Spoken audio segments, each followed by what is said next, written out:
தமிழ்நாட்டின் வாசல் வர வந்துட்ட பேராபத்தை பற்றி நேற்று நான் வீடியோவில் சொல்லியிருந்தேன்.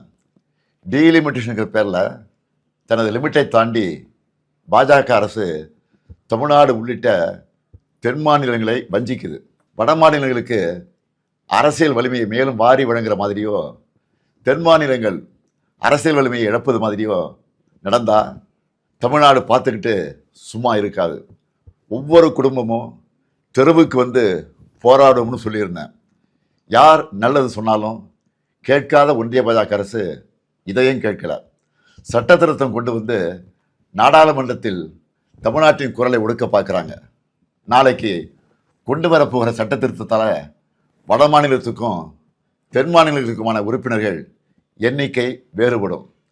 சும்மா பெயரளவுக்கு தமிழ்நாடு உள்ளிட்ட தென் மாநிலங்களுக்கு தொகுதி அதிகரிக்கணும்னு சொல்லிட்டு அவங்களுக்கு சாதகமான வட மாநிலங்களுக்கு மிக மிக கூடுதலாக தொகுதிகளை அதிகரித்து நம்ம தென் மாநிலங்களின் பிரதிநிதித்துவமே தேவை இல்லை என்ற நிலைமையை கொண்டு வர போகிறாங்க.